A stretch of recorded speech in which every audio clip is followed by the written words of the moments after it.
It's 9:36 p.m. on a Sunday, and your boss's name glows on your phone screen. It's not an emergency. It never is. It's the kind of quick question that could have waited until Monday morning. The kind you'll answer in 4 minutes, because you always do. You've been doing the job one rung above you for 2 years now, and your paycheck and title are still the same. If you're lucky, you got a 2% performance raise while inflation outpaced it.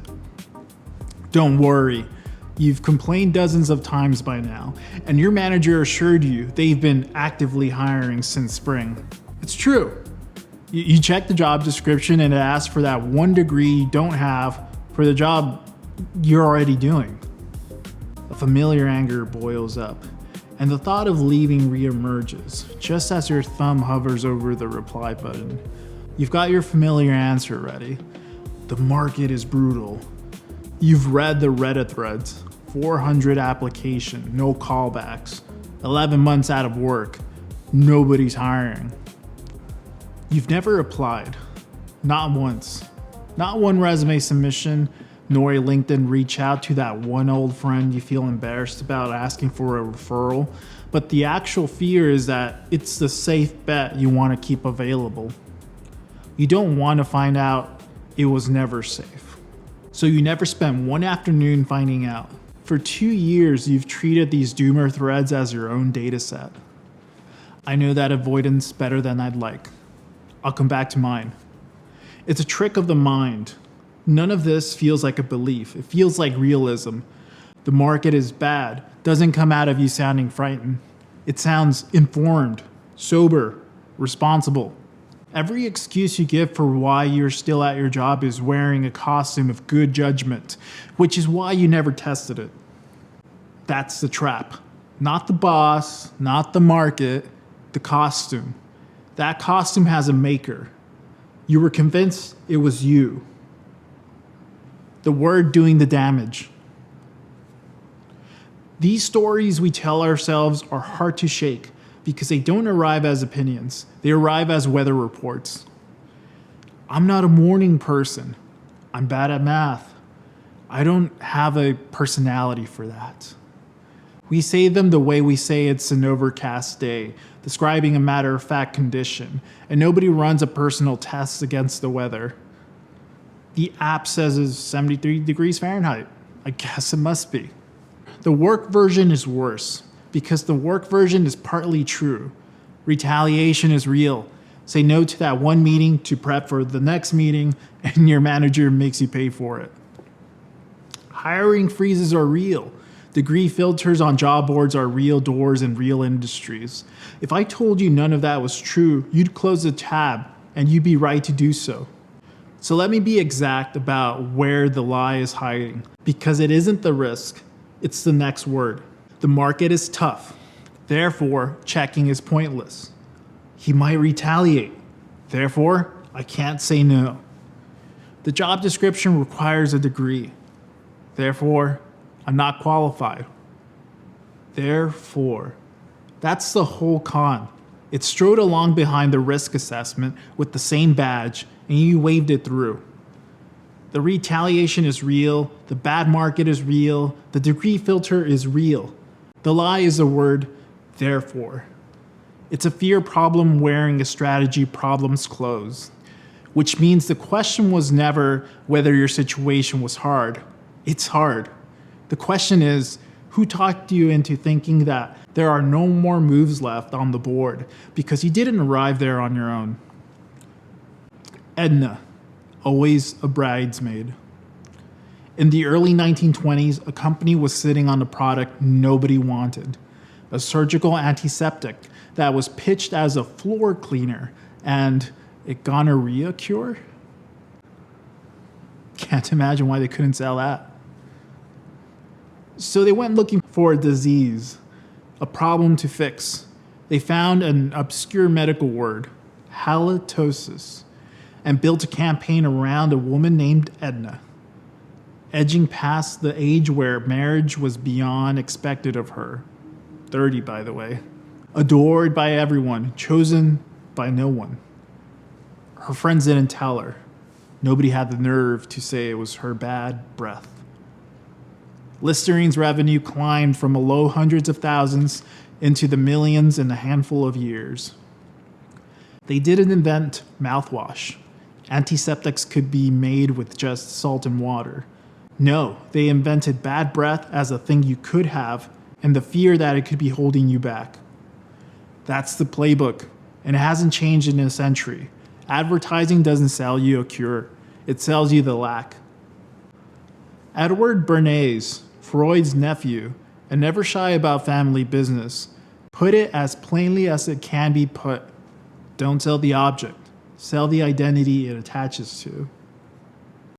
He's the reason why a generation of women decided cigarettes were torches of freedom. They literally rode on the first wave feminism movement and attached themselves to the identity. So the engineered illusion of inadequacy was drafted a century ago by industry professionals on a deadline for profit. Every word has a deliberate creator, even if their names were wiped from the final message. While not true, become true. But Gil, no ad ever told me not to apply for that job. That's true. Advertising writes the grammar. Flaw, audience, verdict. Someone closer to you writes the sentence. The older sibling whose report card got taped to the fridge while yours got signed and returned. Nobody said, "You're not the smart one." Nobody had to. The kid at summer camp who laughed at your off-brand sneakers once in 2005, teaching you cool doesn't mean anything coming from snot-nosed Jimmy. You became the unfashionable one anyway.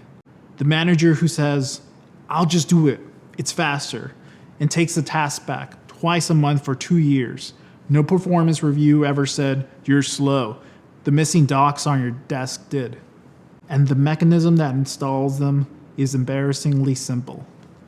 Repetition, repetition, repetition. Toby Lutke was my CEO when I worked at Shopify, a company he built into a $150 billion business. This January, he told David Senra how he became a good public speaker. His word for it was brainwashing. He wrote, "I like public speaking," to himself on purpose, with a pen and over 100 repetitions. I was terrified of public speaking until I just sat down for like a week, and every day I spent like 10 minutes just writing that I like public speaking. I love public speaking. You wrote that down? I know, yes. And now you love it? Yeah, and a week later, and I knew it's not, this works when you know what you're doing. But like you don't even, it's not like a placebo. It's actually like you just actively change your neurofrontal cortex in this moment. So now find your own sentence, your excuse you've been telling yourself, like, "I'm not the creative child," and put it next to Toby's, and look what you've been doing for years. Same pen, same paper, same technique, but someone else's hand wrote it. Repetition doesn't verify. It doesn't ask whether the sentence is true, and it doesn't ask whether you'd like to keep it. It just writes, and with enough repetitions, it sticks. Which is why arguing with it never works. It doesn't get in through a valid argument backed by evidence. It got through by volume. There's one tell worth learning though, and it's the reason this isn't only a story about your excuses. It's about who's getting paid. I'm not a morning person, doesn't earn anyone a dime. But I can't say no to the extra shift. It's free labor for somebody with a name and a title. I can't leave keeps a trained employee below market rate on an understaffed team. The byline usually belongs to whoever pays. Same as Listerine, except the beneficiary is 2 desks away and he texts at 9:36 p.m. Make it falsifiable. So if repetition plants the excuse into your identity and argument alone won't get it out, what will? You could write a better sentence and repeat it until it takes. Affirmation works, and that's the problem. But it's the same pen and a nicer lie. Do this instead. Don't replace the belief. Make it testable. Take the sentence, "The market is bad." That's not a claim, it's a mood, a vibe. There's nothing in it that reality can answer. So rewrite it into something it can. I will get 0 callbacks from 10 applications. Now it isn't a belief anymore. It's a bet. Then run the smallest experiment that draws evidence. Send the 10th. Notice what you're not being asked to do. You're not being asked to believe the market is fine. You'd be lying. You'd know it, and it wouldn't hold. You're being asked to make the sentence into something testable. And then go look at the answer. Warning, it's gonna feel reckless, even dumb, because the sentence has 2 years of repetition behind it, and your test has 1 afternoon. Do it anyway. Toby's version got audited in real time by a live audience of his team and business partners every time he spoke. His belief and evidence arrived together. Yours doesn't come with a room. You have to go get the evidence yourself. My own handwriting. Confession. I'm not telling you this from the outside.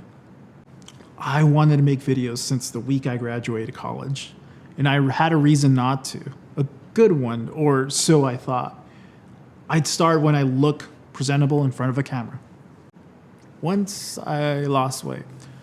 Once I could watch my face in the editing room for hours on end.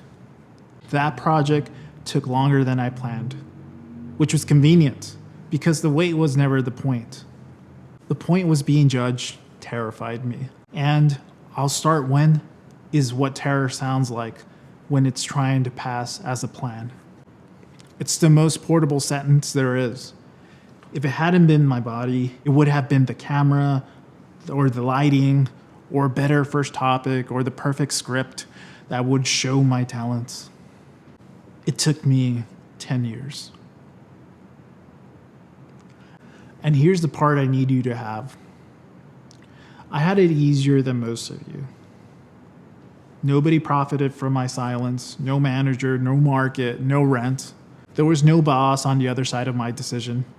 I sat on my mental cage, unlocked, and I had sat there for a decade on this sentence. You have a better excuse than I ever did. Your version has someone on the other side of it, someone the sentence pays. I finally started. I'm happier for it. I'm quietly furious about the 10 years. And that's the honest ending, not the triumphant one. The regret is the whole point. Regret is a thing you're organizing your life to avoid. And waiting is the only strategy that guarantees it. So take a story or a sentence you tell yourself this week. You might not notice one at first. It could be running in your subconscious. Pluck one that you say most often about what you can't do. Write it down, then rewrite it as a bet, a number, a deadline, an outcome reality can rule on. Send the 10 resumes, the apology text to that friend, the application to the gym down Main Street. Because somebody wrote that line for you, and it wasn't you. The script wasn't mine either. The handwriting was.